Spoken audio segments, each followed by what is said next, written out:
Okay, guys and gals, brothers and sisters, I got a real easy one here for you.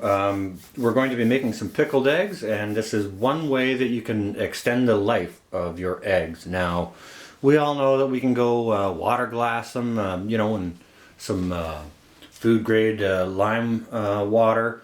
I've never done that before. You can also go ahead and dehydrate your eggs and turn them into egg powder.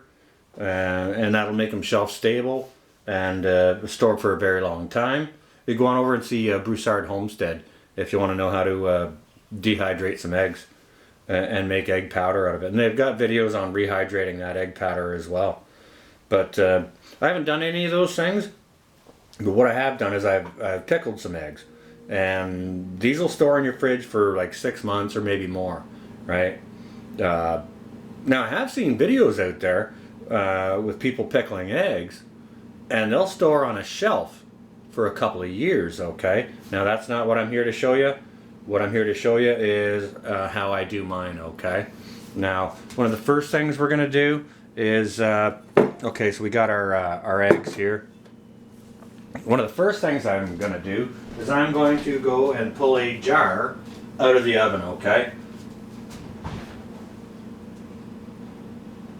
I've had a jar in the oven warming, not to sterilize it, but just to warm it up, because we're going to pour some hot brine into here, okay?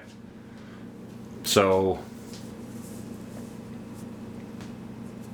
before we do that, I just pulled my jar out, just to, let it cool down a little bit so we can handle it and those kinds of things. So, alright, so we got our eggs. That's a star of the show, okay? We've got eggs. Now I've got these boiled and peeled. What I'm going to do right now is I'm going to rinse them, okay? Now, always rinse your boiled eggs, guys.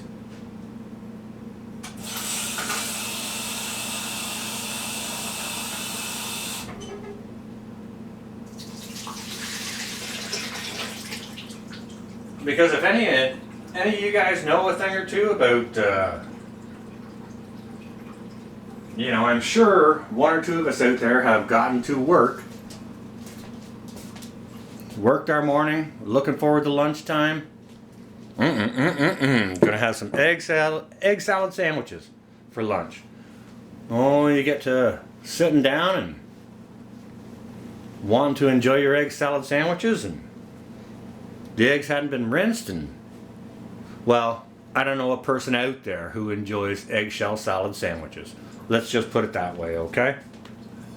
So always rinse your eggs, guys. Very, very important.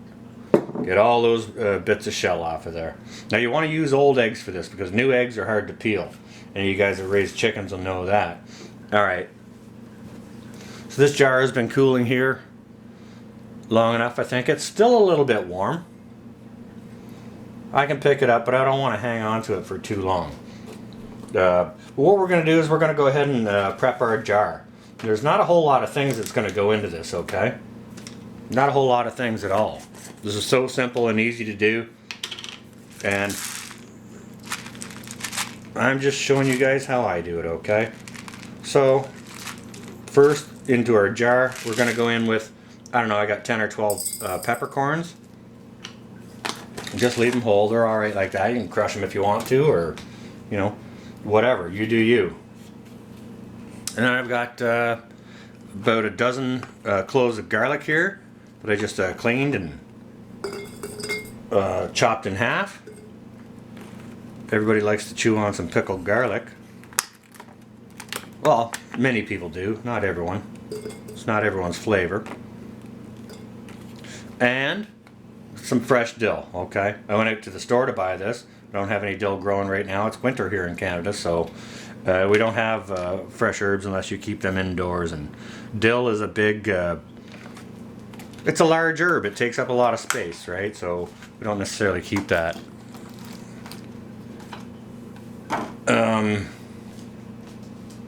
Growing indoors. Alright, well, pretty simple. Now what we're going to do, just start adding our eggs.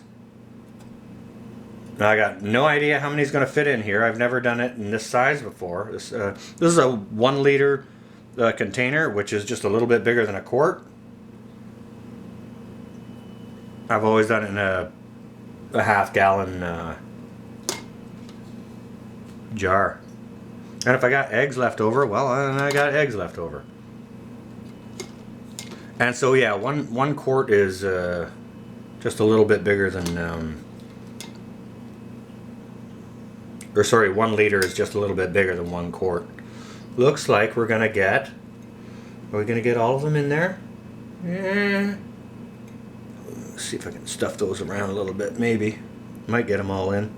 Just see if I can turn that fella around a little bit. Man, these are slippery. Yeah. All right. We got 10 eggs into a 1 liter jar.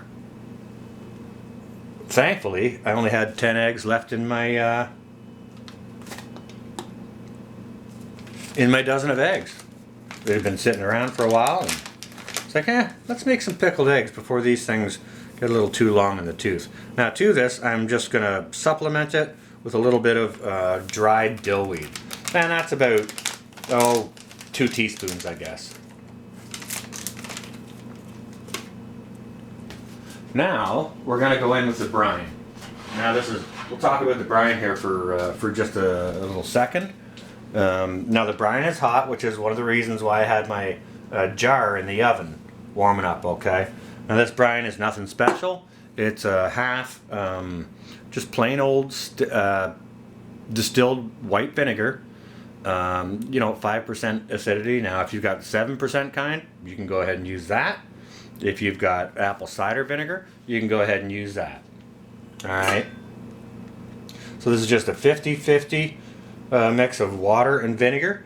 And I've also got about a tablespoon of kosher salt in there, okay? And I've heated it up, I've brought it to a boil enough to dissolve the salt and that.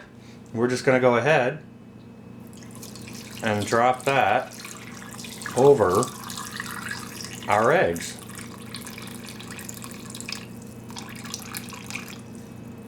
Try to make sure everything's covered. Some of these want to be unruly and float.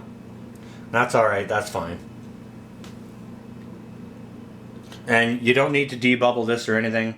Like I said, it's going to go in the fridge, and I may want to dump a little bit of that off. Just a wee bit.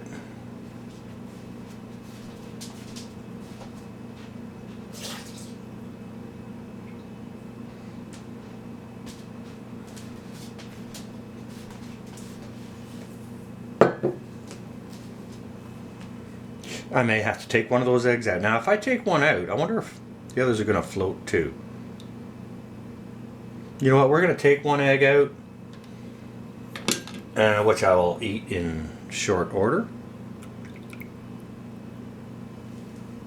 Top up the pickling brine so that everything is covered, okay?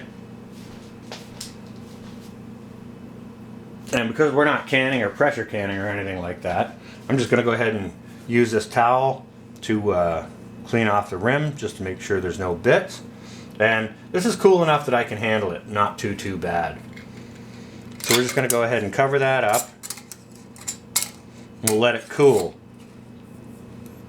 before we put it in the fridge. I'm going to give it a shake. Make sure all that dried dill weed and peppercorns and see all that delicious garlic in there gets all mixed around. And once they cool, like I said, you put them in the refrigerator. See how nice that is? So let those stand in your fridge for a couple of weeks before you go ahead and try them. Okay? And they should last in your fridge, 6 months, maybe more. Okay? Now, like I said, I do like a dill pickle. So this is one way that you can do it. But you can spice this up any way you like. If you want it hot, throw in a bunch of crushed chili peppers. Throw in some ghost peppers. Or, if you want some other type of heat and spice to it, go ahead and add some sriracha or some hot sauce or any type of flavor. You could use a regular you know, sort of pickling spice to this if you want more of a bit of a bread and butter style flavor to it, or whichever. Personally, I love garlic dill pickles. So this is what I'm doing with my eggs. You know, if you guys are out there pickling eggs too, you know, go on ahead and share a recipe or how you do yours down in the comments below. Let me know how long yours last in the refrigerator, or maybe if you guys are doing some that you store on the shelves, that'd be really interesting to hear too. You know, and see what kind of shelf stability we can get out of eggs and how to preserve our eggs and stuff like that. So anyways, this is what I got for you guys. Just another simple recipe, how to extend the shelf life of your eggs. With that, I'm going to wish everyone stays well and safe. And you know, we'll see you all out in the funny papers. We'll see you tonight in the live streams. Okay, guys and gals? Stay well and safe, all. This is North. Out for now.